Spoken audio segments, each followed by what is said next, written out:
With the holidays right around the corner, it's time for me to start planning all the festive meals and treats for the season. Frozen Washington red raspberries are the ultimate holiday shortcut to flavor, as they are picked at peak ripeness and frozen within hours to lock in their bright, sweet, tart taste. I love raspberries in my desserts, and boy does this cran raspberry pecan tart sound delicious. Grown by passionate farmers in Washington state, they're frozen with care to ensure top quality and food safety, and it always feels good to support local American farmers. And here's the best part. They're always in season. When you buy American-grown frozen raspberries, you're getting fresh off the field flavor all year long. You can find them at Costco, Kroger, Meijer, and Winco Foods. Make sure to look for product in the U.S. on the bag. Check out True Fruit Mars Hyper Chilled Chocolate-Covered Raspberries and Smucker's Raspberry Jam. Want to learn more details on where to find American frozen red raspberries plus recipe ideas and cooking tips? Head to redraz.org. That's redrazz.org.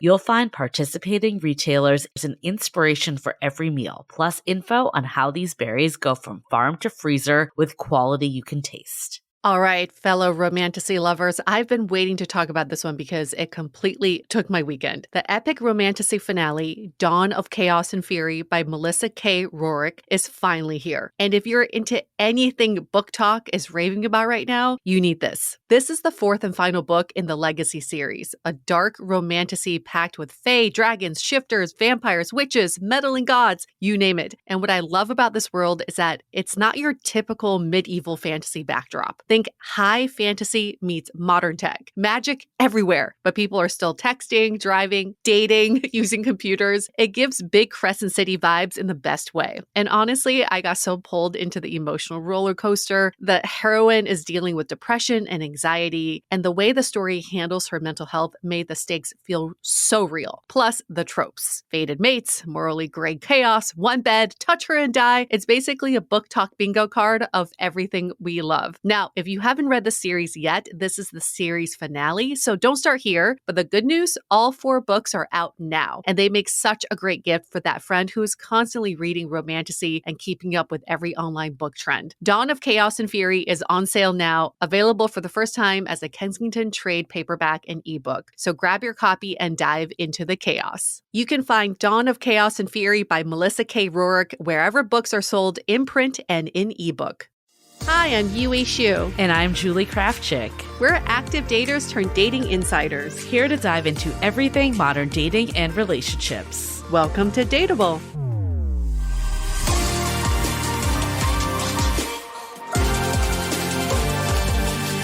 Hello, friends. Welcome back to the season finale of season 21. Oh, okay. So we've got over the 21 hump.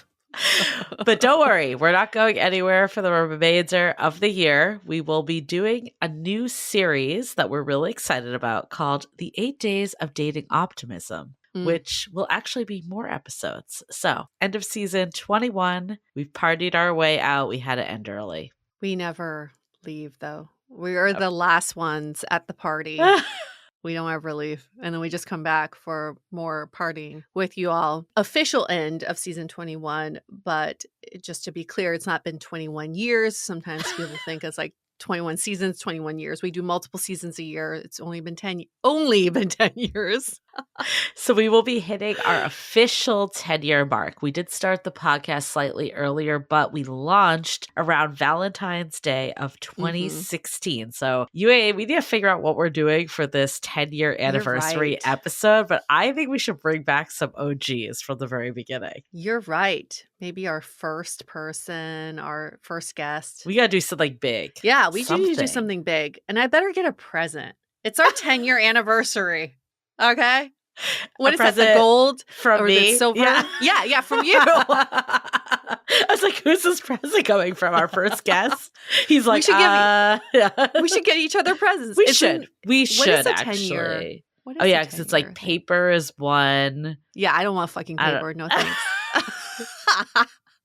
We haven't celebrated that. I 10-year. think it's like gold. We should get like gold-plated dateable necklaces. Oh my God. You know, That is like such a good Carrie idea. Bradshaw in Sex and the City, her like Carrie necklace. That's what I'm envisioning. Yes. Oh, tin or aluminum? Hell no. That's all you get for 10? Yeah. 10? No. You should Wait, be when do you getting get diamonds. gold? I know. It's like when you die, you get gold. When is gold? When is gold? I know there are people listening to this just screaming right now. Like, when is gold anniversary? Okay. So I feel like I never even 50th. knew. 50, damn. You gotta really hold out. I never really knew about this whole like every year for your anniversary you do something related. Like I didn't know about this. Like my partner told me about it. Oh, you've never heard like your No. friends do it? Is this Oh, like a okay. known thing that I was Yeah. just like oblivious on? Yeah, it's a traditional thing. apparently. I don't know anybody who actually does it, but I've heard it talked about multiple times. So we're gonna do it. We're gonna do something. We're gonna for do paper. tin.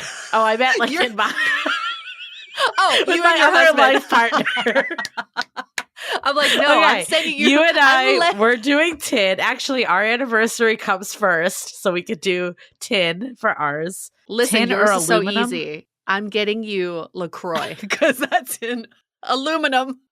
So, okay, another thing that I have to figure out, speaking of kind of in this realm. So, this, I'm doing this. So, instead of like a white elephant or Secret Santa, so you have to bring something that's like your favorite thing for the people there. So, I'm like stumped because $10 buy-in is the max. But I'm thinking of like things that I love. And I think of like a LaCroix. I'm not going to bring everyone like a LaCroix. Wait, you have to bring the thing to everybody. Yes. At the party. Yes. So this one thing, it's $10, Yes. but you're bringing it 10 times. So it's $100? Yes. Okay, got it. So do you have any ideas for me? Because I'm like stumped. Things that you love Yeah. That are under $10. That like other people might actually like. that other people might actually like. $10. Have you ever played this game before? No, I've never Okay. played this game before.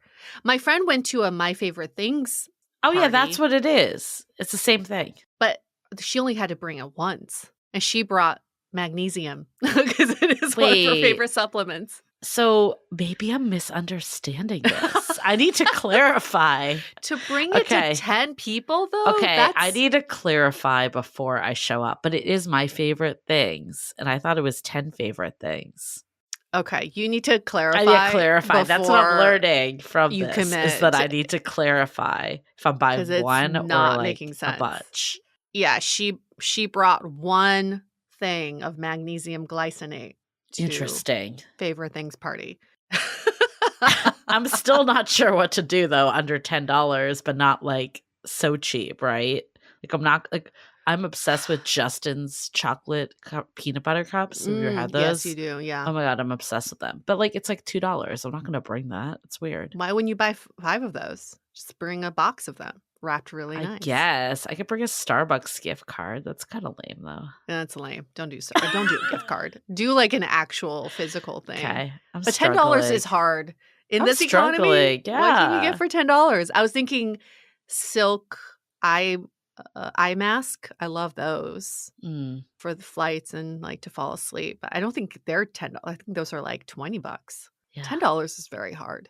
Anyways, if listeners, you have an idea, or if you've played this game and you're like, you're butchering it so bad, please let me know. I think getting a box of those Justins is a pretty good gift. It's not bad. It's not bad. It's not bad. And just wrap it really cute. Yeah. Holiday got it. season, though, you are going to Florida. We're both going to Florida, but just I in know, different just in times. I'm like, different- wait, I'm different also times. going to Florida.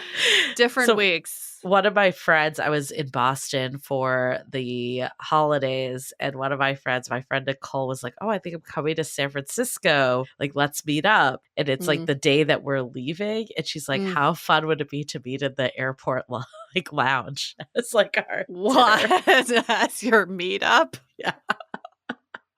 How it might work. romantic. That sounds like a really bad Netflix movie. The airport lounge this Christmas. Yeah, we're both going to Florida, and no offense to Florida, I never thought I would be going to Florida this much ever in my life. Just saying. But Yeah. as long as I'm with my partner, I think it's going to be an annual thing. What part of Florida do you go to? We'll be in Orlando and Tampa. Okay.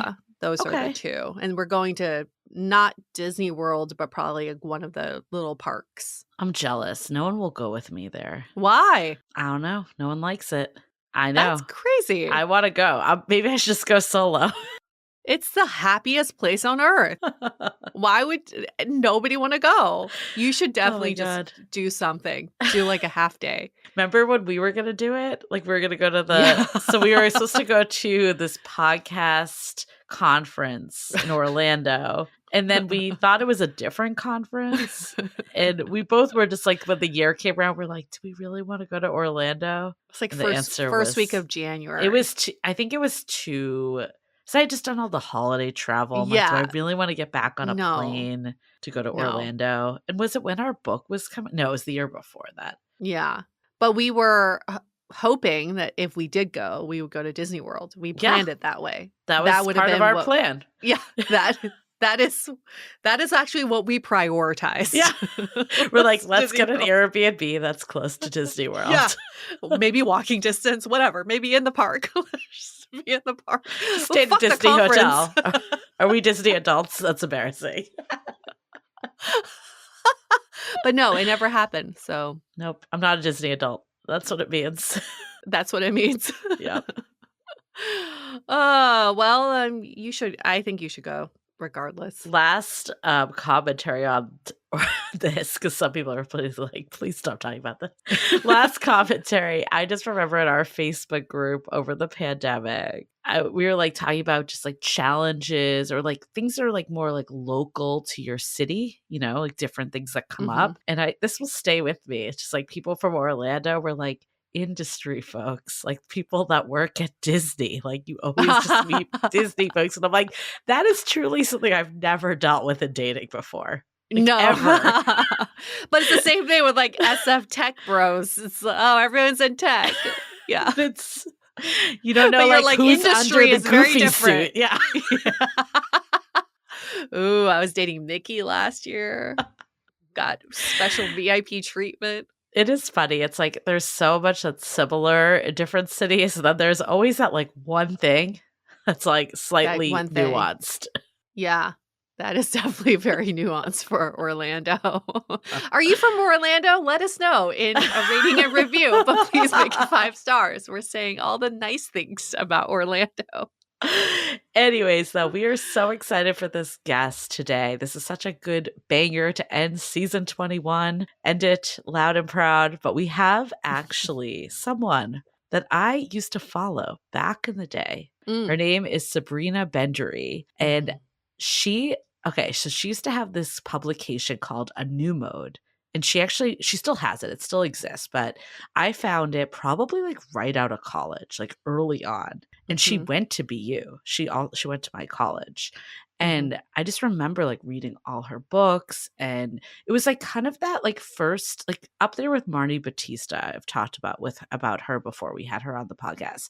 She was like someone that kind of gave it to you real. Like it was like less about like the games and more about like, you know, like getting in touch with your own needs and like staying true to yourself. And it felt like empowering. And when she reached out to us to see if she could come on Dateable, I texted you and I'm like, we have to have her. Like she's like that person that like I remember from back in the day. It's just like kind of surreal when this happens. Like someone that you're like, I remember being deep in the trenches of their content, going through it myself. And now I'm talking to them like 20 years later. But she's similar age. Yeah, she is. She just started this like right out of really college. Early. Yeah. Okay. Well, that was like shocking when she got on. So we were on her podcast. She has a podcast called You Will Be Okay. And she made some comment like, oh, I'm probably way older than you guys. And it turned out she was like the same age, maybe even younger. I think she was younger than me at BU, like a year younger.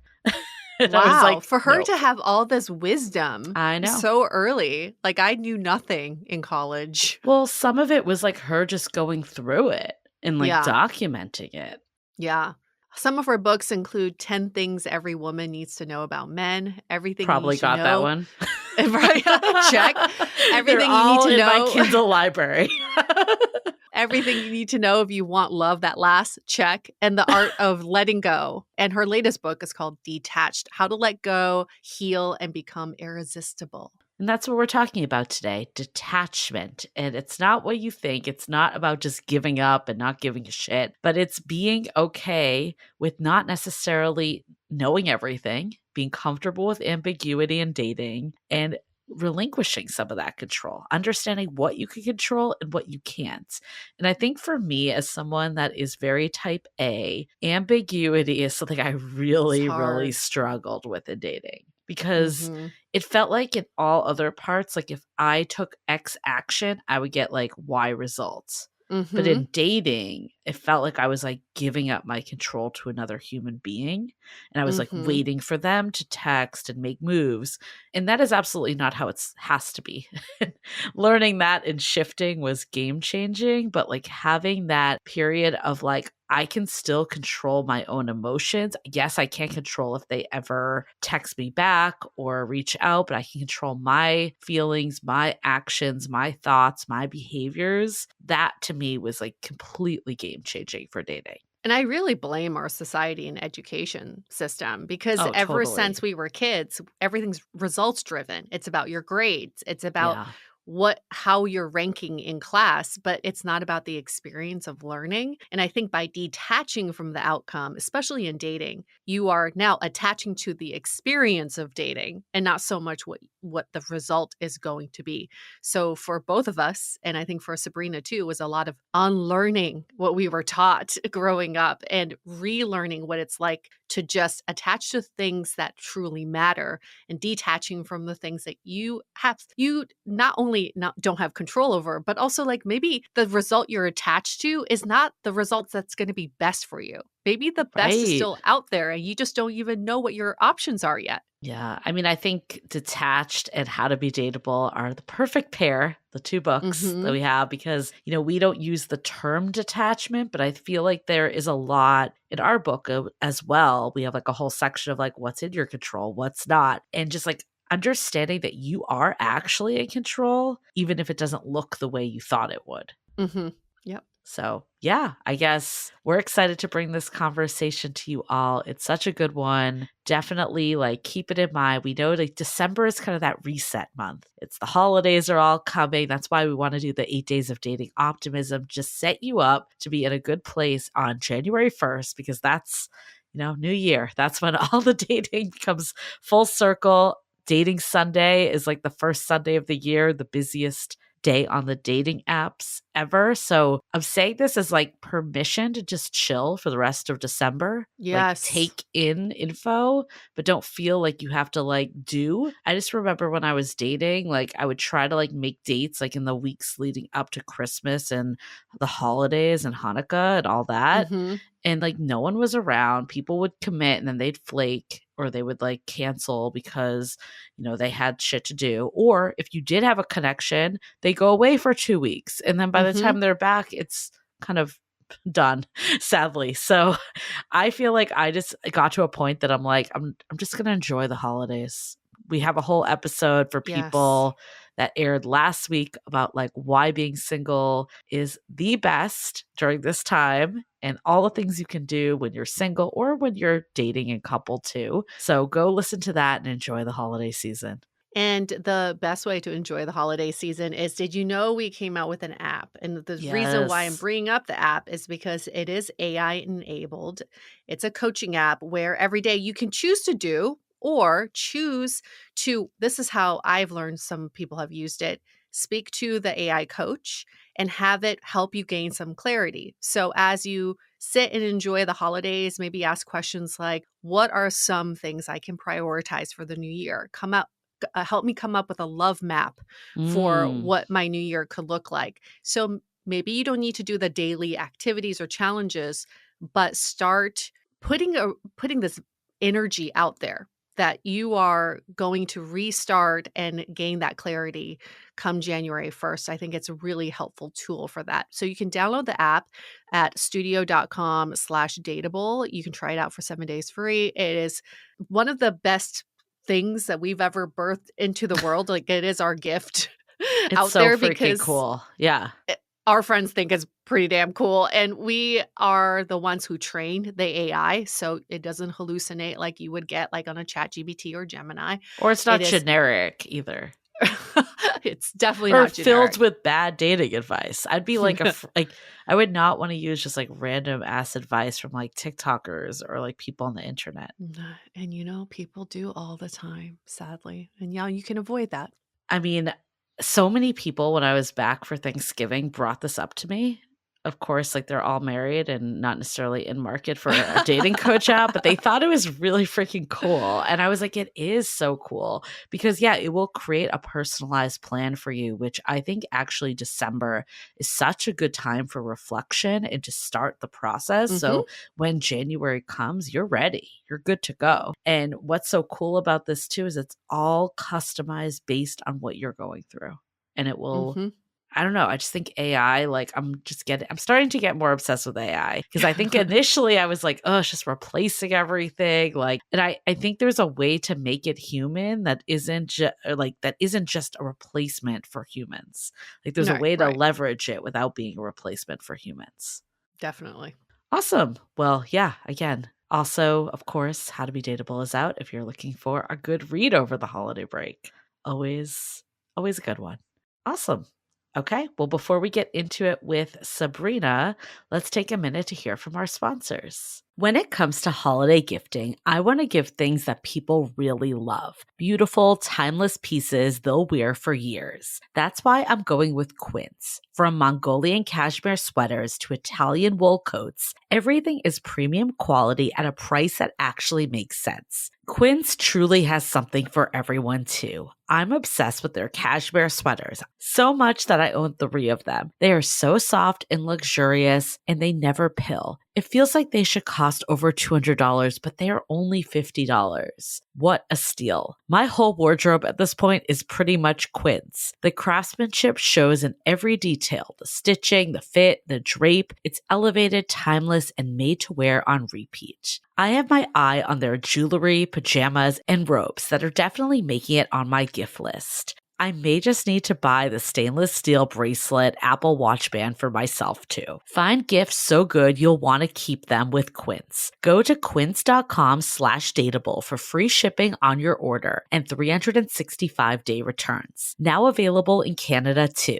That's QUINCE.com/dateable to get free shipping and 365-day returns. Quince.com/dateable.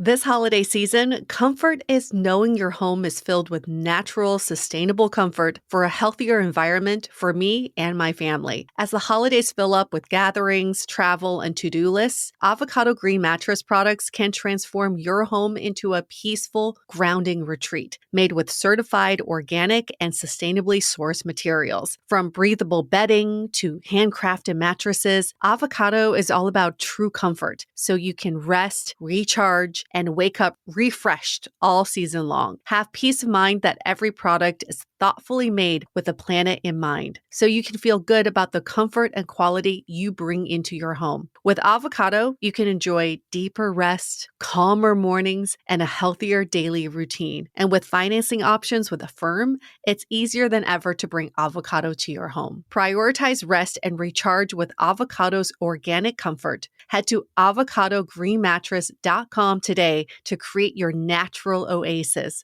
and save big during the holiday sale. Avocado, dream of better. Okay, let's talk about the art of detachment.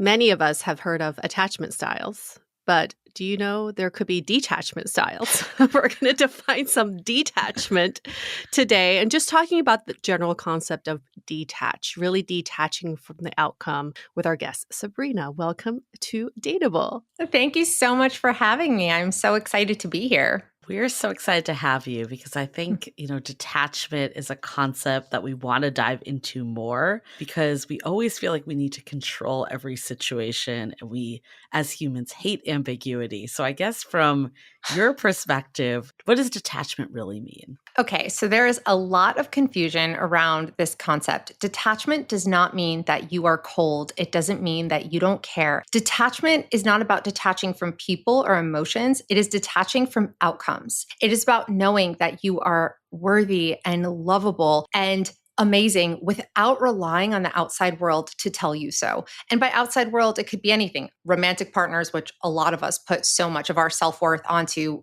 how our men or women responding to me, but it can also be our jobs. It can also be social media, like how people are. It's when you become just so attached to having the world tell you who you are. It's about outsourcing your sense of worth when you're too attached rather than self-sourcing. So detachment is about being able to self-source. Can you give kind of example of, let's say, a first date? How do you stay connected and attached on a human level, but then detached from the outcome? Okay, so you stay attached, meaning you want to establish a connection with that person. And one area where I struggled a lot, where I see a lot of my clients struggling, is the fear and having emotional walls up. The way to combat this is you want to be present. You want to be fully there and present, but you don't want to be in your head thinking, does he also like me? Am I going to hear from him again? Oh, wait, his eyes wandered. Is he bored? Because then you're in a very reactionary place. Then you're not engaging with the person in front of you. You're engaging with the worried thoughts in your own head.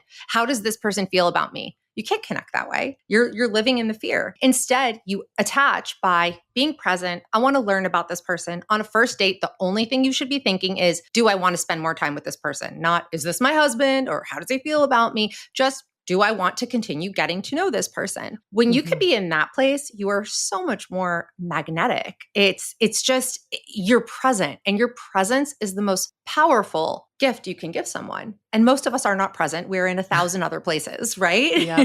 Absolutely. I think it's easy to go to like detached equals I don't care. And I don't think that's what you're saying at all. Like, so I guess like what is kind of that misperception of detached, and how do you use this to still be hopeful and go after what you want and not just give up either? I love that question. Detachment does not mean, oh, I don't care if I never hear from this guy again. Who cares? No, because who's going to feel that way when it's somebody that you connect with and you're like, I feel something. Detachment is, I like this person. I would love to explore this further, but if I don't hear from them, I'll be okay. That's why it's the name of my podcast, because I feel like that's the thing I say more than anything.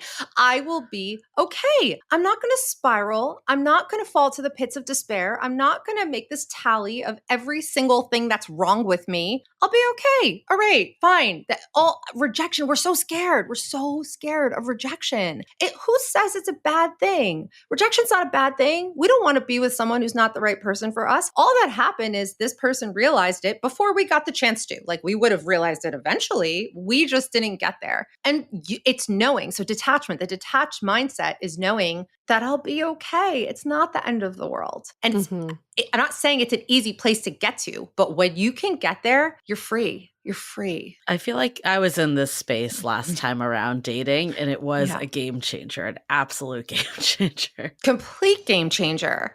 Complete, because you have the freedom to choose. And in the book, in the prologue, I talk about how for my entire 20s, I was so reactive.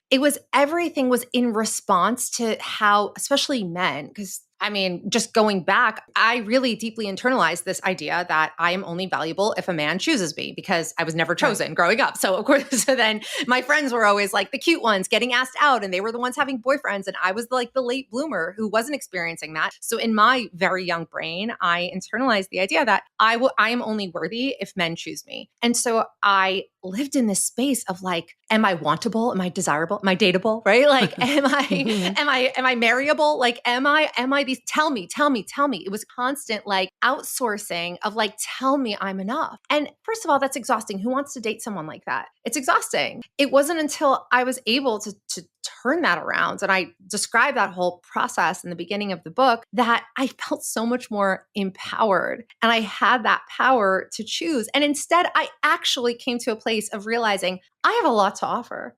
Like I am valuable and Yeah. I am worthy and I'm okay being single for a while longer. It doesn't make me broken or defective. That's fine. It just means I haven't met my person yet. And once I was in that place, okay, all of a sudden you're irresistible. All of a sudden men from all corners of the earth are coming to you. Whereas it was like a drought for 2 years before that. Then all of a sudden it's like they're coming from everywhere. Not even just that. I remember even like friendships, like all these women wanted to be my friends. It's just such an irresistible energy. And so that's what detachment's all about. And it like changed my life. It sounds like it changed yours as well, Julie. Like once you were able to really embody that. And part of making a change is understanding why you're doing it in the first place. So why do you think people get so attached in the first place? Oh, so that's so layered. I mean, we get so attached, it typically traces back to our childhood. So there's a few reasons. First is we're always going to seek out what feels familiar, even if the familiar is toxic. And so in your home environment, if you were only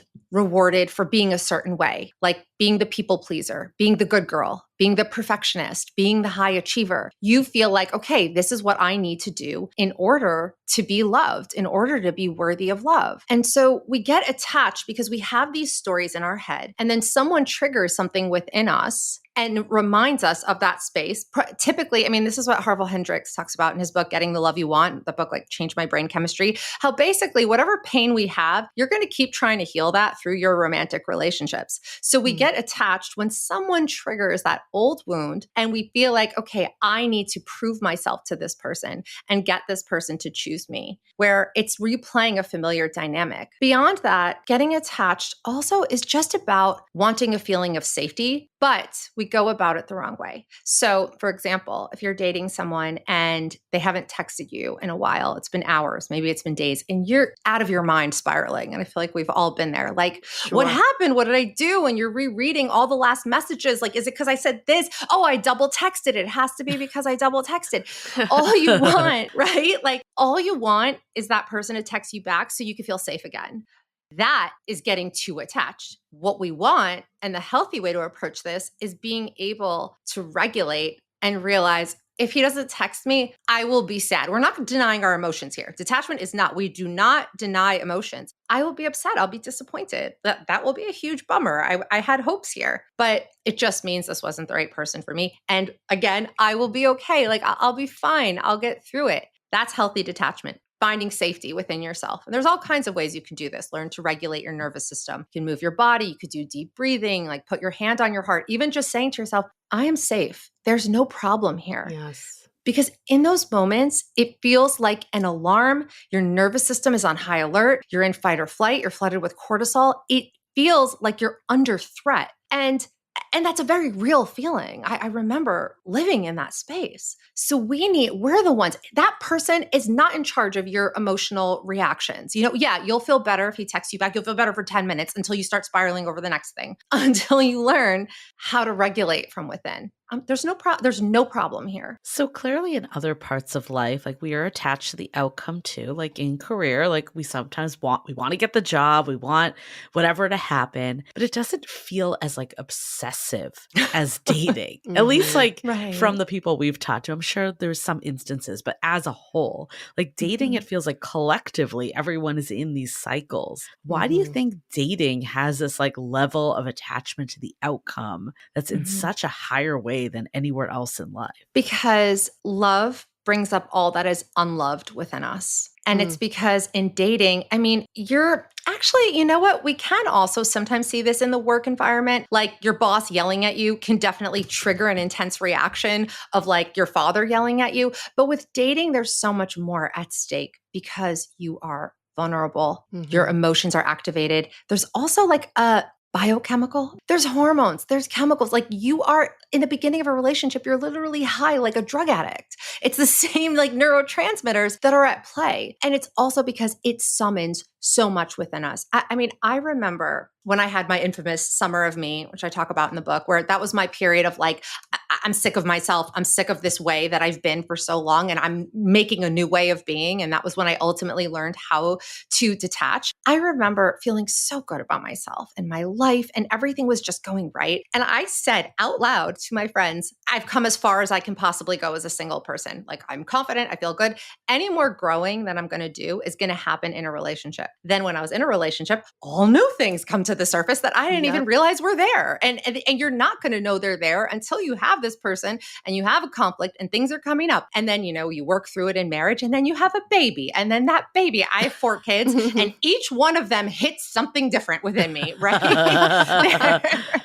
They're all going to trigger different things from your child. And it's all still in there. I mean, there's that book, The Body Keeps the Score. The body keeps the score. All of this stuff lives within you. And when the stakes are high, like when you have a baby, when you're in a romantic relationship, it's right there, ready to come exploding to the surface. And so it's a lot at stake. And that's why we get so attached. The conundrum I see so many people face, including myself, is we've been taught to detach from the outcome. Like, don't worry, you're going to be okay, like you're saying.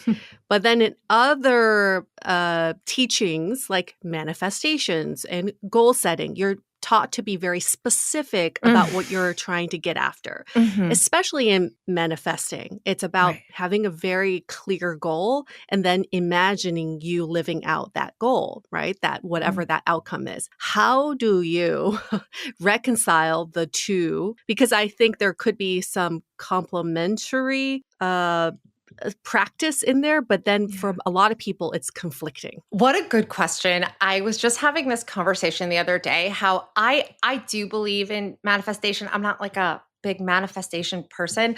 I think my principles and the things I talk about will ultimately help you manifest, but I'm really taking issue with a lot of the manifestation accounts on TikTok. It's too much. It is too stressful. It's too overwhelming. Okay. So like you really need, I told one of my clients, because she came to me spiraling the other day. She's so overwhelmed by all the manifestors and she's like, I'm not doing it right. I'm like, you need a mute. Because you feel like, oh, I'm doing it wrong. I'm never going to manifest. I'm not getting what I want. Right. Yeah. Okay. I'm going to use the example that I'm in my life right now, which is promoting a book, right?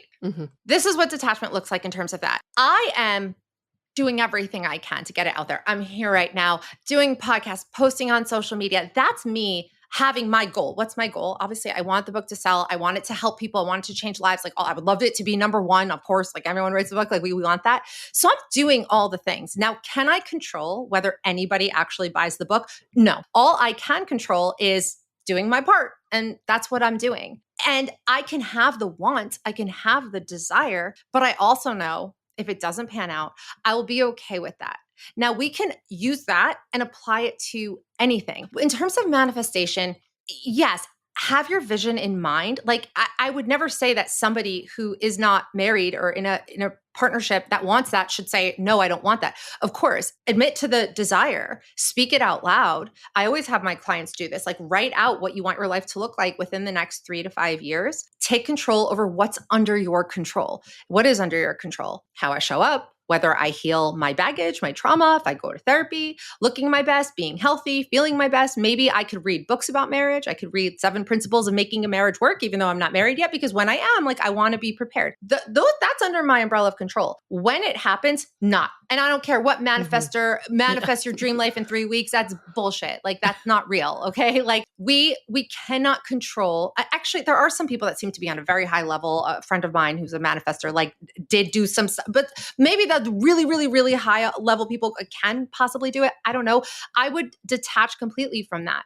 And I know several of my very close friends got married way later in life than they ever expected. And if you had told them in their 20s, like, oh, you're not going to have a baby until you're 40, they would have been horrified. But they are so happy with where they are right now. And this was the path. And they're like, okay, now it makes perfect sense to me why I had to date 5,000 guys before I got to my husband. Like, okay, it made no sense at the time. I thought that I was being punished for something, like I had done something horrible in a past life. That's how it felt at the time. So we absolutely can have our vision in mind. In my life, there's so many things that I want and desire, and I have that in mind. And I live in a space where I'm taking control of what's under my control. I want to put out that energy of I am open, I am ready to receive this, which is what manifestation ultimately is about. But we're not God. We don't have magic powers here. Like you can't design exactly specifically how things are going to go. I think the way I look at it too is it's good to have a goal and a vision of where you want to be, but we can't force the outcome with every last person. Like for instance, I can say, I want a long-term committed relationship. But if this rando I'm dating shows me that they don't want that, instead of forcing it with them, which is something I used to do in my past life, I would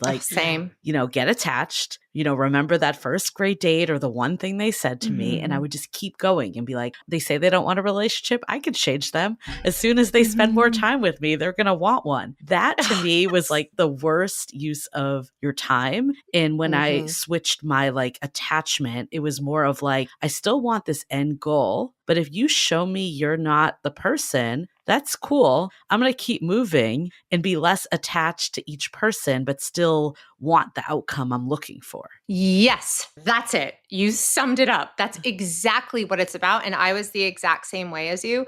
I would take on these projects. I call them damage cases. Some people get offended by this term, but they're projects, yeah, right. Like that's what I wounded birds. The wounded birds, exactly. Like I thought that I needed to heal them, and I channeled that into a healthy direction by helping women in their relationships. I'm using that energy onto men and helping to heal them and fix them. No, that's just going to lead you down a path of intense heartbreak because it's not your job, it's not your responsibility. But the reason why we stick in those situations, and one of my biggest breaking points, again, I talk about this in the opening of the book, is I had gone on 2 dates with a guy and we were in similar social circles. We had met and he very politely called me to end it with me. He was like, I don't see it. All right. I was devastated and I refused to let it go. I refused to let it go because I was like, no, we had something. I know we did. I just need to get him to see it too. And it had been such a long time since I'd been on a good date, right. like a date that I enjoyed, right? All the other dates was like, I would be getting ready and I would feel like, I don't even want to waste my $30 mascara on this person. Like, I don't, and with him, I was so excited. I'm like, no, I cannot accept this. And for 8 months, we were in similar social circles. Oh my God, I had the way that I degraded myself, just like wearing something super sexy and like, maybe this time, maybe now he'll see. And we ended up in this, not even a situationship. Calling it a situationship would be generous. It was I don't know, pathetic-ationship, delusionship. Like it was, and it was me. I was doing it to myself. Like he could not have been more clear. I like hooking up with you. I don't want a relationship with you. Like he could not have spelled it out more clearly, but I'm like, that's what he says. But what? Little does he know. I'm laughing because I had the same situation. Right. And like, we can laugh about it now, but like as a 29-year-old behaving that way, I as a 29-year-old relationship coach with a successful relationship blog, I felt like a fraud. And I was just like, what am I doing?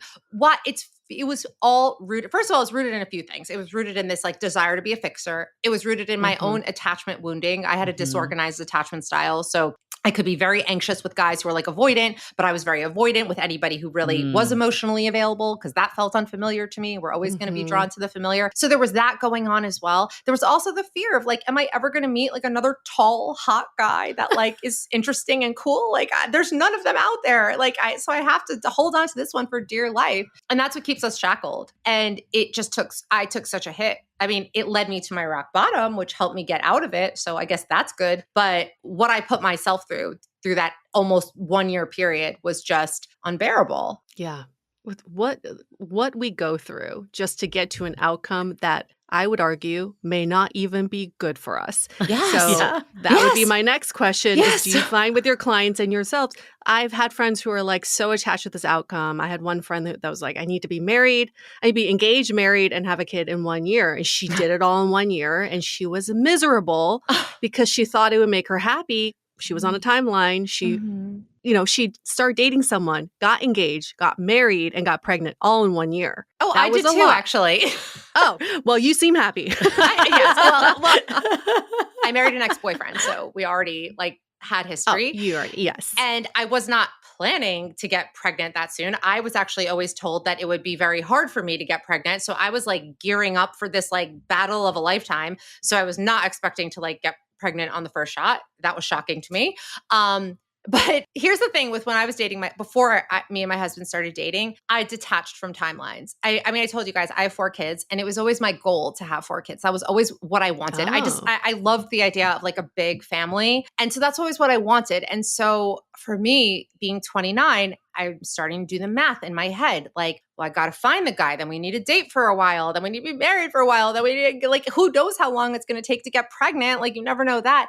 So that was stirring up a lot of fear in me. And then I decided I can't engage with those thoughts anymore. It's not taking me to a good place. So instead, actually, this is what I also advise my clients. Again, you have to take control for what's under your control. So what I did that made me feel good was I started saving money in the event that I would need to freeze my eggs. I didn't end up doing it. I probably would have if I had still been single a little while longer because I wanted a big family. I had a nest egg to freeze my eggs, like little nest egg. Like I was putting money aside. So that made me feel like, okay, this is something that's under my control. I could do that. If I want to freeze my eggs, like I was still 29, I was still pretty young, but like I was like, if I want to, that's it. I could be healthier. I could live a healthier lifestyle. Like that will increase my chances of having a baby, but I have to detach from the rest. I also made this plan, who knows if I ever would have done it, that if I was still single by 30, I was going to move to Paris and write a novel. Cause like I love to write and I speak French and I have family there. So I was like, that's what I'm going to do. Because then it didn't make 30 so scary. It wasn't anymore this like, oh, I have to be married by 30 because of like the biological clock and all this stuff. Oh, Sabrina in Paris. Right? Right? That would have been the show. Right.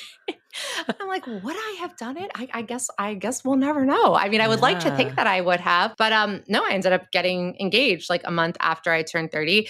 And I think a big part of it was that my husband was really ready. He was in the right place to settle down.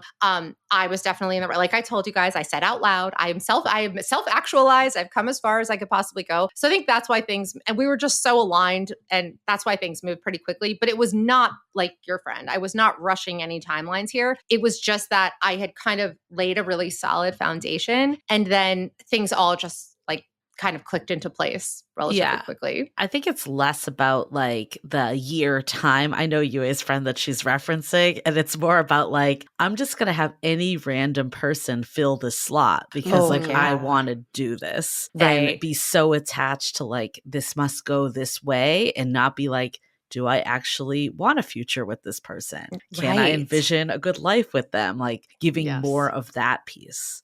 Yes. And also like he was a guy that I wanted for 10 years. So it wasn't like a random guy. I had been like, I'd always felt, I don't know, call it like womanly intuition, because I had told people this before. We ran into each other. We just had the craziest story of having these insane run-ins that were like 1 in a million.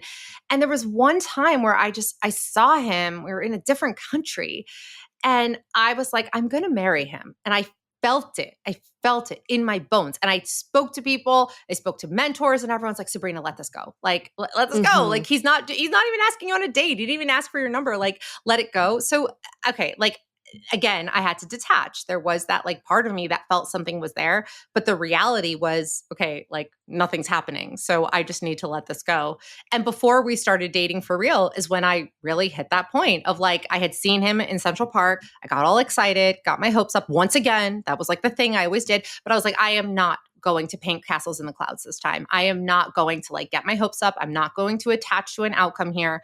I'm just letting things be what they are. And then it just so happened that was when he, all of a sudden, after 11 years, decided that he wanted to date me again. And very quickly, he knew he wanted to marry me. And we got engaged after 6 months and married 6 months after that. But see, that's the example. I think that's a perfect example of detachment is you two, if your love story was made into a movie and her love story was made into a movie and we put it on a split screen, your outcome's exact same, right?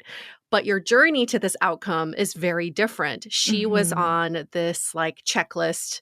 Are you in this? Do you want to have kids? Do you want to get married right away? No. Okay, next. That kind of thing. And she had this very linear path to get to the outcome that eventually made her miserable. Right. And then you had this roundabout path, even though you are still trying to make your vision come true, but you Mhm. weren't attached to, I must have A, B, and C with everybody I meet. Check, Yeah. check, check. But Right. both of you came to the exact same outcome. And Yeah. I use that example all the time when I think about attaching to outcome, how Mhm. sometimes you only know what you know. And sometimes when you get the outcome you want, it may not actually be the outcome that that is good for you. I would Yes. also guess, Sabrina, too, like if you were in that first mode that you were talking about of just like, this is my person, I don't care, like I'm attached to this happening, like it probably wouldn't have actually happened. No, No. because it didn't happen so many times before that. There was just like an energetic shift Yeah. within me. And I have to tell you guys something really funny. My husband, like a month or two ago, was like, when we dated the first time, there was there was something about your eyes that was different. And I thought he was saying Oh. there was something better. Like, I was like, well, we have 4 kids. Like, I'm tired. He's like, no, no, no, that's not what I mean. I was like, did I wear a lot more eye makeup? He's like, no, no, no, like that's not what I mean either. He's like, you used to do something with your eyes. And then like he's such a sweet guy. And then I realized, no, he's not saying that this is something positive. It was something negative. And I was like, are you saying that I had crazy eyes? He was like, yeah, yeah, like that's what it was.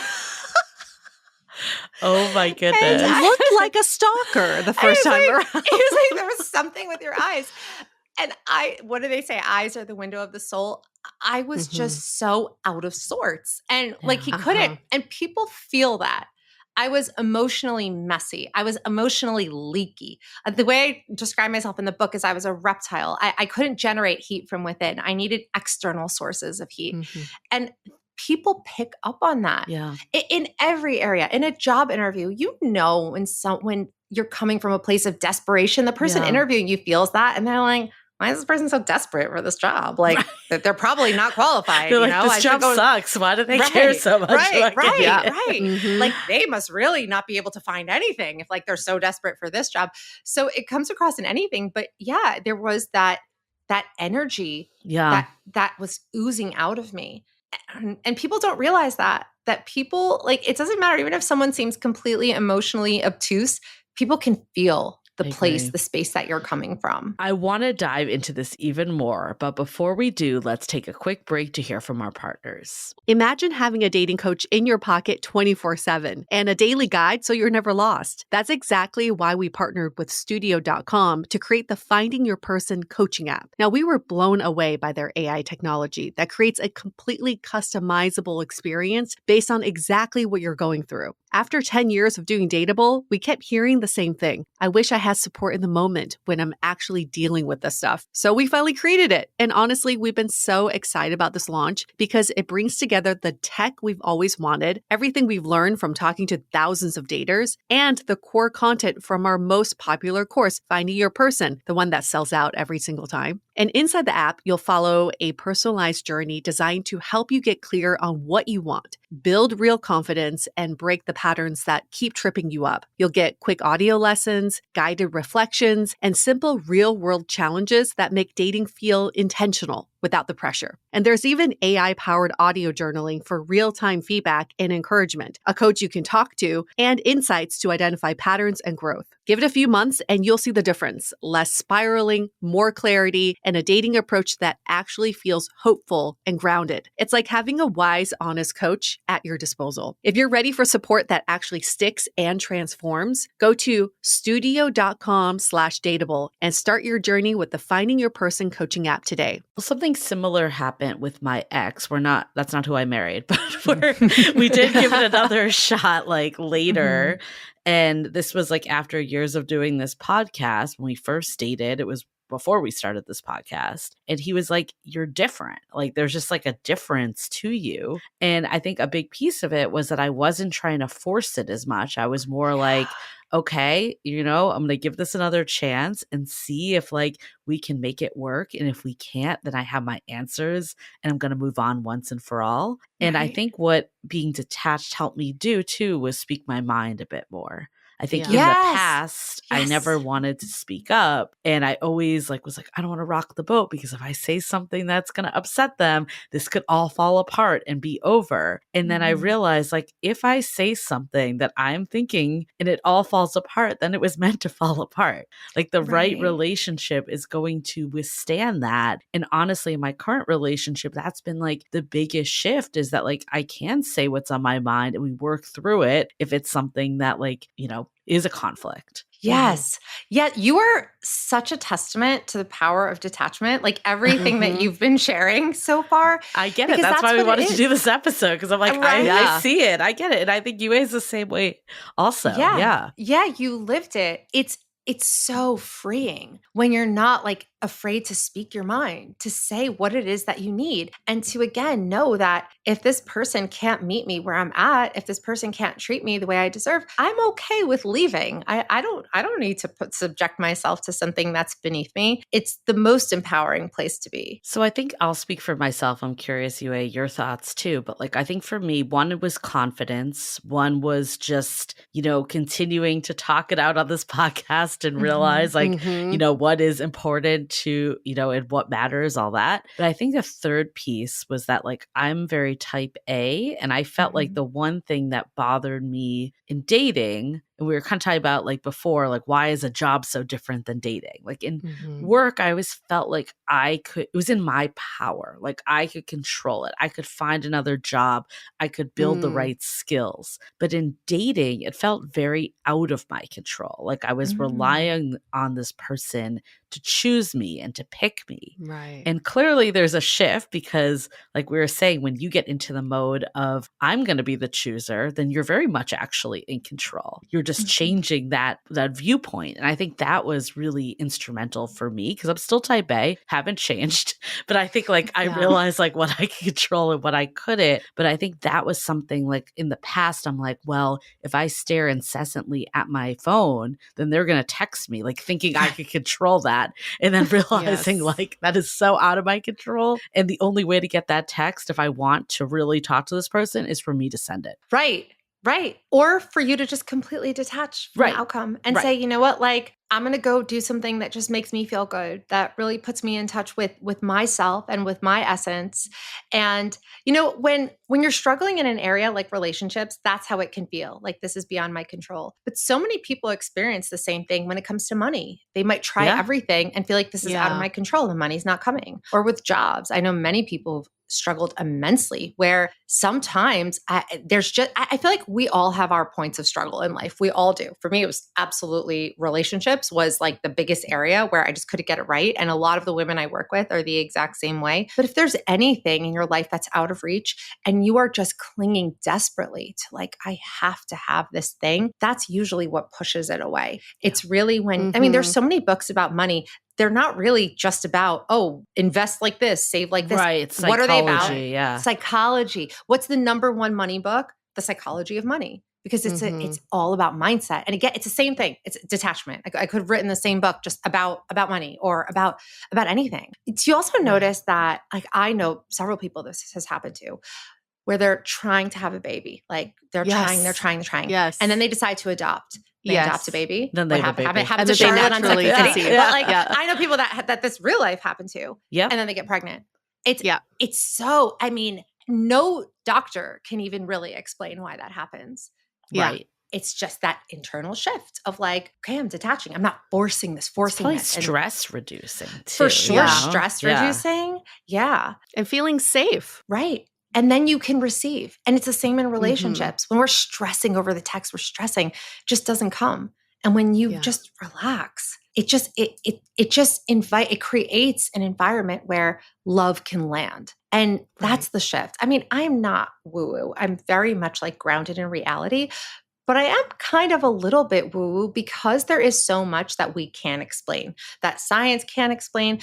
There are so many fascinating studies just on mirror neurons, how just watching someone's facial expression for a few milliseconds, less than a second, you can't even consciously process what you saw, has an impact on how you're feeling. You're not even consciously aware of it. So if you're coming from a place of desperation, choose me, pick me, love me, remember Meredith Grey, the other person can feel it and it doesn't feel good. It doesn't feel good to just be filling a slot. It doesn't feel good for like, okay, yeah, she desperately wants me, but she would probably take anyone because she just wants to be wanted. She wants to be chosen. This has nothing to do with me. Also, nobody wants to be responsible for someone else's emotional well-being entirely. Of course, your partner should be mindful of your needs, of your emotion, of course, all those things, but no one is responsible for your emotional well-being other than you. Like that's your area of control. That's something that you need to take ownership of. And Yeah. once we do that, it all just unfolds so much more seamlessly. Like there's no force, there's no chase, there's no stress, there's no obsessing, there's no overthinking. It's unfortunate, though, that we live in a society that's merit-based and we are brought up in an environment that is linear. Think about schooling, like education. You know exactly the path you're going to. Once you Yeah. finish first grade, you go to second grade. Right. Same with careers. If you get these certifications in education, you finish this level analyst, then you become analyst two. There's like a path. And Right. that for many of us, if you follow this path in every other area of life, you get to that next level. But in relationships and love, there is no clear path. The only thing we know to get to is marriage and kids. Like that Yeah. is the only graduation that we see. Right. So for anybody who is kind of delineating from that, it is hard to understand what am I in this for.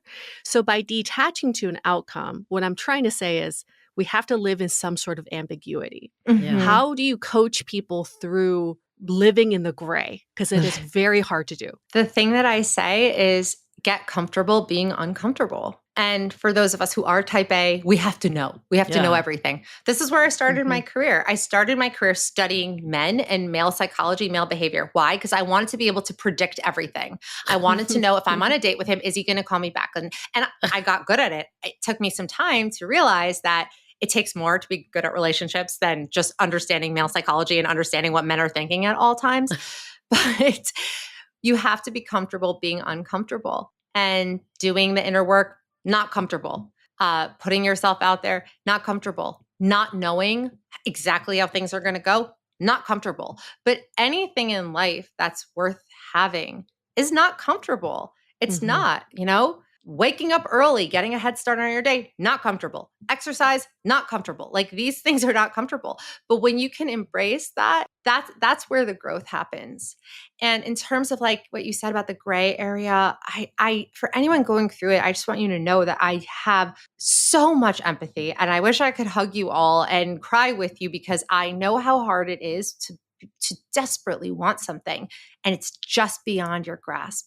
And the most empowering place to be is first to humble yourself and to know that this is all going to make sense eventually. I'm not there yet, but eventually the dots will all connect and I'll look back on this and I'll laugh about it. That's part of it. Next is you have to take control over what is under your control. That's it. Like that's the empowering way to live. The most disempowering place to be is living life in the waiting room. Living in the waiting room, waiting for the guy, waiting for the money, waiting for the promotion.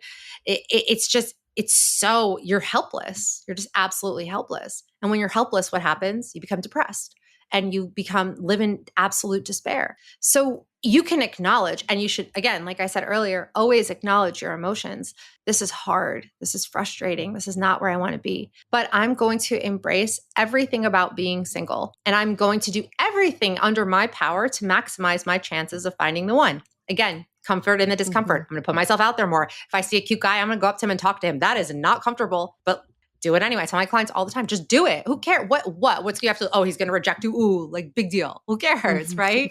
Like we make it like the end of the world. It's not. Put yourself out there, advocate for yourself, ask people, like, don't just rely on the apps. That's the worst thing the apps, yes, use them. They're helpful. That's not your only tool here. There are many tools. So that's how you take charge. I always tell my clients, also my followers, like, you want to maximize your chances? Get out there, not to the bars, to the world. Anything. Get into pickleball, volunteer work, go to a book club. Maybe you're not going to meet your man there or your partner there, but you'll meet someone who knows your partner.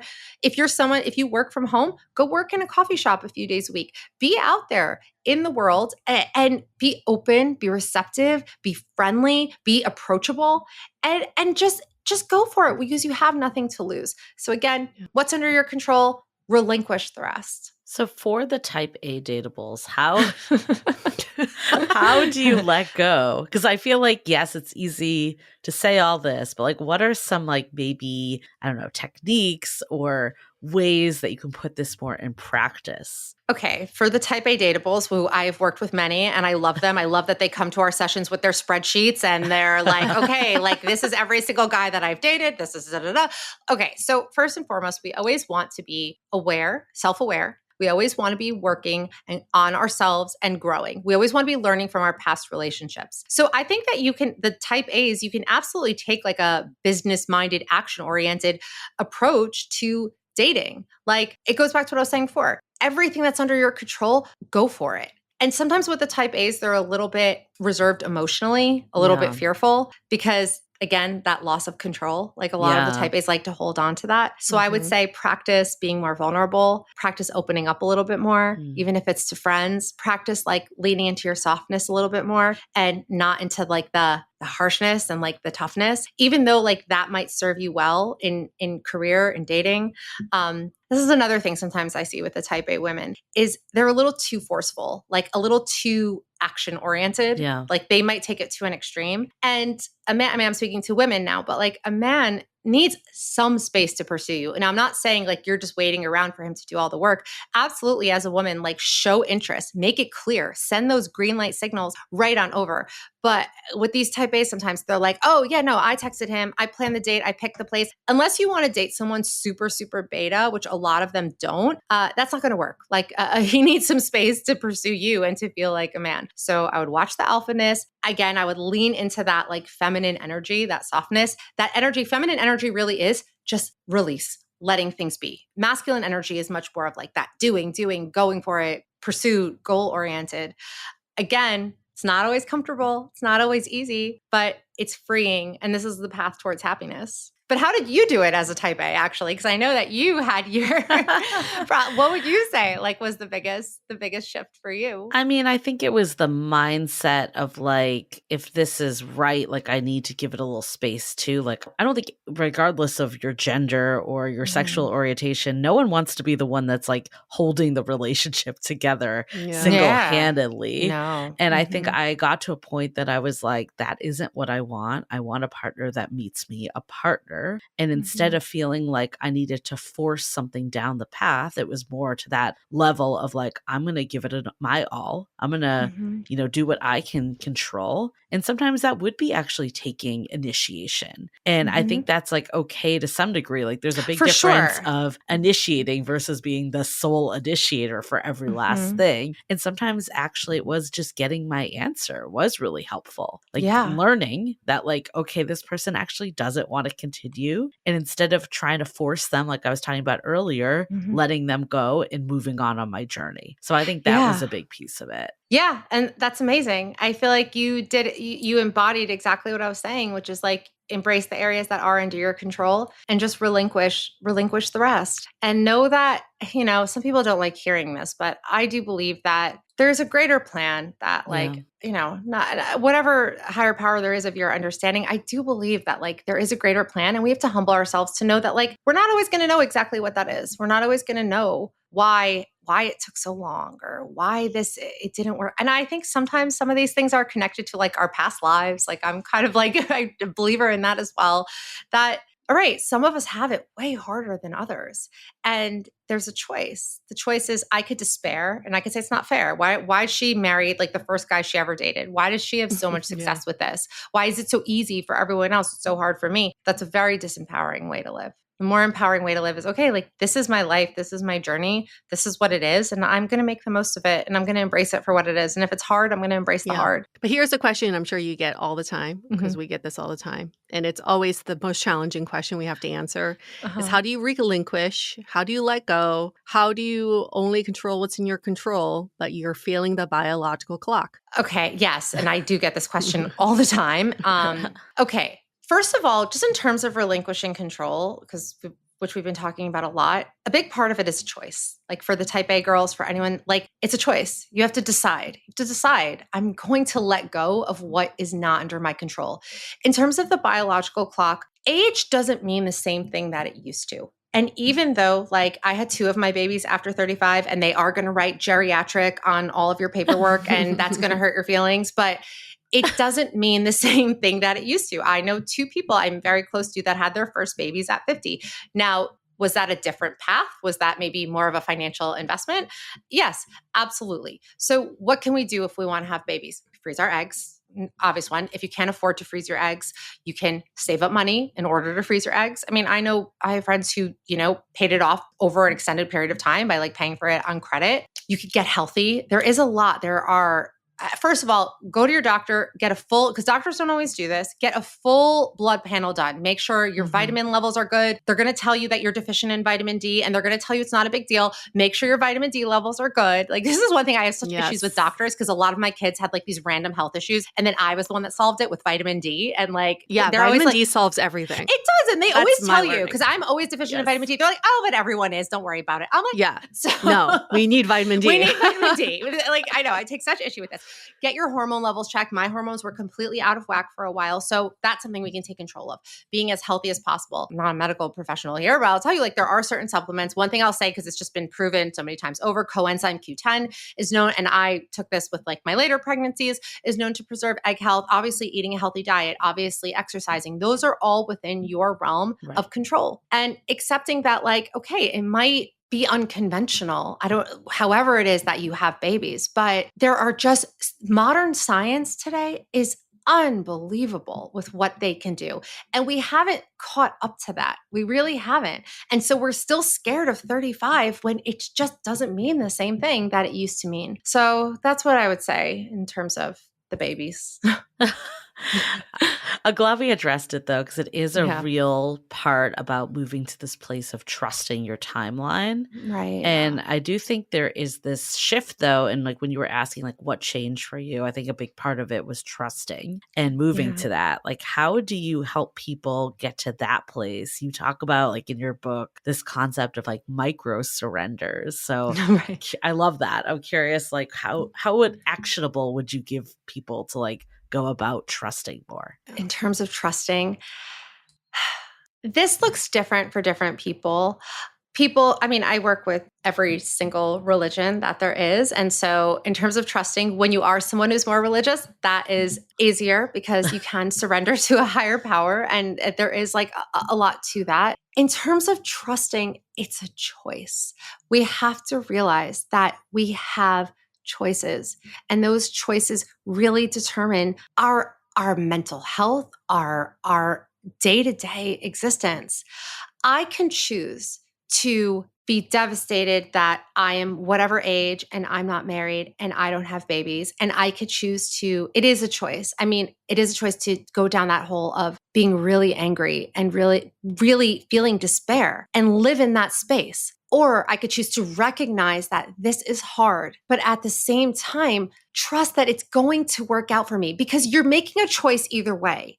You're making a choice either way. Most people are choosing the negative choice that causes all the problems, which is, well, I'm just going to like seep into misery. And I understand that temptation. We're always going to gravitate towards what feels familiar. And for a long time, the story that I told myself was that things don't work out for me. Everything is hard for me. And I lived in that space, and that made me a victim. It made me a victim of circumstances. So like, I hope that I don't sound like preachy, because I am not. I've lived it. I've been through like the depths of it. Nothing has ever come easy to me except for getting pregnant, which everyone told me wouldn't. But like, and I acknowledge that, and I'm grateful for that. But like, nothing has ever come easy in any way. I'll write a good memoir someday, but it had been so much struggle. And there have absolutely been periods where I just seeped into that and lived in that misery, which felt like a warm, cozy hug because it was so familiar to me. Like, oh, misery, I know you. Happiness, I don't know you. I don't know what you're about. I don't understand the happy people. And for me to get out of that it's a choice. It's a daily choice. It's a daily practice. And I could sit here and complain to you for the next hour of everything going wrong in my life, and that would be easy for me. Like, that would be an easy one. For me to sit for an hour and think, what's right in my life? I can also do that. That's not as comfortable. That's not as natural for me. I force my clients to do this all the time. They hate it because they're like, no, but it's so hard. I'm like, okay, well, tell me what's easy. Tell me what's good. Tell me what's going right. It's hard. It's unnatural. It's unfamiliar. But our happiness is a choice, and it comes down to a multitude of choices that we make every single day. And the biggest one is, what thoughts am I going to engage with? For example, you can't control what thoughts pop into your head. So you might have the thought of like, I'm never going to find someone. I'm going to end up alone. Okay, that's the thought. We can't control that. That's going to come. Now, here is where your choice is. Your choice is either to replay every failed relationship and every situationship and every guy that ghosted and like it's so hard and dating's so awful and none of the guys are responding to me on the apps. We could go down that spiral. Or your other choice is, yeah, it is tough to be single right now. I want to find someone. And I know that I'm on my way. I'm getting there. I'm going to find things. Everything's going to work out for me. Doesn't that just feel so much better? And like, that's where our choices lie. And you can do this throughout the day. And I would challenge anyone listening to write down like the negative thoughts whenever they pop into your head. And you'll notice, wow, I am really consumed with like negativity. And to really be mindful of how much energy, like you want to get that fear out of there. You want to get that negativity out of there. You have to starve it, to starve it out. And the way that you do that is by not feeding it your mental energy, because it'll just keep living there and it'll keep cycling through you. And most people think the same exact thoughts every single day. If you want to feel better, you want to feel different, you have to think different. And it's work. It's not always easy, but like it is possible. And the reward is so great. I love that. Hypothetical question. Let's say you're not married, you don't have kids, and you still want that in your future. What would be your 30-day dating plan starting today? Oh, wow. What a question. Okay. So you're not married. You still want kids. Okay. First, I would spend about half an hour writing down what you want your life to look like within the next 3 to 5 years. And this is not about, I want my husband to have like a full head of hair and blue eyes, 6'5", finance guy. No, like not like that. Think about it emotionally, how you want to feel, how you feel when you wake up in the morning, your role in the community, your career, like really, really paint a picture, make it super, super granular. I want you to have a vision in mind of who you want to be. Like, what is the ideal version of myself? What does she look like? How does she carry herself? Like, what is she like when she walks into a room? How is she on a date? Okay, I'm going to take steps towards being that person. I would say if you're going to do this for 30 days, I would say get pretty aggressive on the apps. Why not? Sign up for all of them. Have fun with it. Release the fear of rejection. This is like a 30-day challenge. Have fun with it. Just message who you want to message. I would say challenge yourself to get out there more. I would say also like every day, if we're really good, let's just like go all in with this. Every day, dress as if you're going to meet your husband that day. So like just, because this just makes you feel so good, right? Like to just like put yourself together, put yourself in an outfit you love, like do your hair, leave the house every single day. Like today's the day I'm going to meet my husband. Get out of the house as much as humanly possible. Be out there, be seen, sign up for singles events. There are so many cool singles events these days. Like a client of mine went to like a murder mystery singles event type of thing. Wow. There's also like, oh my gosh, what are those things called where you're like in a room and you have to like figure out how to get out? Escape room. Yes. Yeah. That one.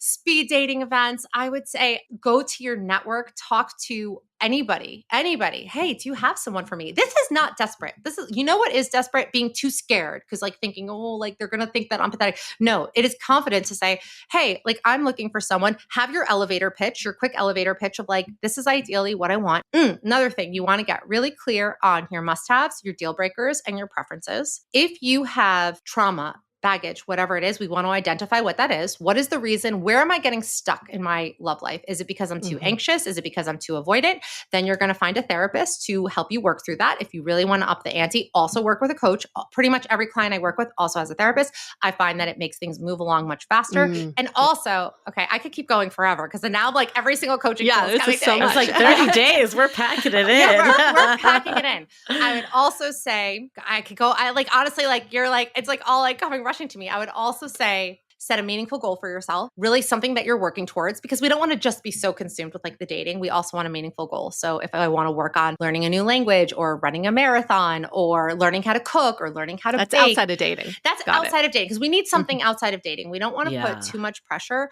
on the dating. I would say start there. And also being grateful every single day. Thinking, if you really want to up the ante, I would say do the 18-day gratitude challenge, where every day for 18 days, you write down 18 things you're grateful for. This just, it literally rewires your brain. And this book happened because of that challenge. It's like a whole other side story. I would say start there. And if anything, you will feel like a completely different person by the end of it. I mean, I think that's really the key of what I'm taking away from this whole conversation. I like always gravitate to this quote of like, choose your hard. And it's like, you can spend all your time, obsessing over these things that are out of control, or, why things are hard and not going your way, or you can jigger that into what you can't control. And I love like the examples that you gave in this conversation, because some of them were so tangible of like, I mean, like some of it is like mindset, and that's like a little abstract, but some of it was like, okay, I can like, put towards a savings plan for egg freezing. Like that's so tangible. And I think there's so much here of this detachment of like things having to look the way I thought with every person and my expectations, but then also having the larger vision. No one is saying to get rid of that, very much keep that. And I think of detachment as actually like a way to honor that, but to also not fall into situations that are less than what you actually deserve. So yeah, I think they go very hand in hand, detachment, but then also the larger intentionality and vision. It's really self-worth, and it's about stopping the self-sabotage, because once you build self-worth, like you don't self-sabotage anymore. And once you can tackle those areas and also really build self-awareness, you end up in this place of detachment. And then all the pieces click into place. And I really tried to structure the book so that it builds like one piece after the next. Each chapter has very actionable like exercises, journal prompts, affirmations, visualization exercises that you can do to really take you to that next level and just put all the pieces together. Yeah, very actionable. I think the one actionable takeaway I've heard you say on this episode is make a choice. And I love that, because having that clarity in just making a choice, it's not about making the right choice. A lot of times it's making a choice so you understand how you feel about that choice. Most of us are in the waiting room waiting for a choice to be shown to us. And then we just live in that confusion. That's the confusion. That's the gray area we don't want to be in. But when you make a choice, and actually productivity experts will say this, when you scroll on your phone unintentionally, you feel guilty because you feel like you're wasting your time. Yeah. But if you slot that time to doom scroll, I'm making a choice to scroll on my phone for 15 minutes, you feel better and you feel more productive. That's because so you actually true. scheduled it. So I think like I'm living by this motto every day of like, I just need to make a choice. And it may not be the right choice, but at least I'm getting answers and some clarity from it. I love that. Yeah, that's so true. And the answer to every question I've been noticing lately is that you have to choose it. People always ask me, how do I get over a breakup? I'm like, you choose, you decide, Right. you decide to be done. We're not always ready to be done. There's all kinds of reasons why we hang on to an ex and we're not ready to let it go. It's usually meeting some sort of need, but you choose it. How do I become a woman of high value, or a black cat, or whatever? Like, although I don't love that term black cat, I feel like it's gotten distorted. I feel like it's Black become cat? I don't even think I've heard black this. cat. The black cat. Black cat? No. What? Enlighten us. Really? So the black cat and the golden retriever is a trope for there's Yeah. this I've woman- heard the golden the golden retriever. retriever. but The I golden haven't heard the retriever black one. cat. Okay, well, the black cat is the Yes. counter to the golden retriever. She's Yes. the woman who basically, have you guys read the book Why Men Love Bitches? I think Yes. you have, because you talk about it in your Mhm. book. Okay, she's that. Okay, but like it just got in TikTok, it got translated Oh, into the black cat. Yes. And I think, Okay. yeah. So where were we even going with that? Oh, so the black cat trope is just like this woman, she's like super detached. No. Like that's not what we want. In terms of like the high value woman, people also get very triggered by this term. It doesn't mean anything externally about you. It means that you value yourself. Yeah, Okay. So just to yes, clarify, we're not yes. going to get upset about it. It just means that you value yourself. But Right. you It doesn't make mean that you like choice to have be all that. this money Yes. and like, yeah, No, like it doesn't mean you're like 5'10" and a size Right. 2 and Yeah. blonde hair down. No, like everybody gets so mad about that term, but like, no, it just Yeah. means you value yourself. That is a choice. That's a choice. Yeah. Like that's Mhm. step one. Obviously, there's more parts to it, but you're not going to get anywhere unless you decide. That was the big turning point for me, which was deciding I don't want to be this pathetic, like desperate, needy. I don't want to be this. Everything that I'm doing, like self-sabotaging, like a saboteur of my life. I don't want to keep getting in my own way and ruining my own life. So I started with a choice. Then the choice had to be followed up by action. So like you can have the epiphany. The epiphany is, like I don't want this anymore. But then it has to be followed up by steps. Like the breakthrough really comes when you're in the situation that you've been in before and you start to choose different. Right. And you start to say, oh no, Kevin is what I call that guy who dumped me after the 2 dates, Kevin the damage case. Like, no, when I see him again, I am not going to try to seduce him. Instead, either I'm going to leave. If I can't handle being in this vicinity and it's going to make me go into chaser mode, I'm going to leave. Or I'm going to just completely orient myself to like a different part of the room and not go down that path again. Or if he tries to start something up with me, I'm going to say no and I'm going to mean it. Like, that's where the breakthroughs happen, in those choices every day. When I have that choice, when that thought comes into my head, like, who do you think you are? Like, no one's going to want to marry you. You're never going to find somebody. I could engage with the thoughts. I could feed it. I could fuel it. Or I could say, that's not true. Right. You're lying to me. You're lying to me. That is not true. And I can say, I am worthy. I have so much going for me. It's not easy. It's not natural. It's not comfortable, but that's where you change. That's where the change happens. Yes. It's the choice and then the actions that support the choice. Love it. So for anyone that wants to get a copy of your book, where can they go and learn more?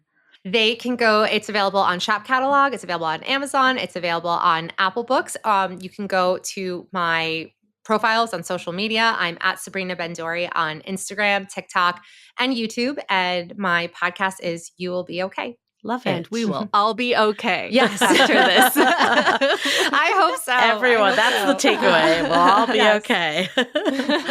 Well, thank you, Sabrina, for being on Dateable. So wonderful to have you as a guest and so wonderful to just have this conversation. I think all of our listeners will have so many takeaways to put into action after this. And for all of you who are listening, if you enjoyed this episode, why don't you go on Apple Podcasts and give both of our shows 5 stars and give us a nice glowing review. And in it, give us one takeaway that you're going to start implementing today. We want to hear from you. And with that, we're going to wrap up this episode. Stay dateable.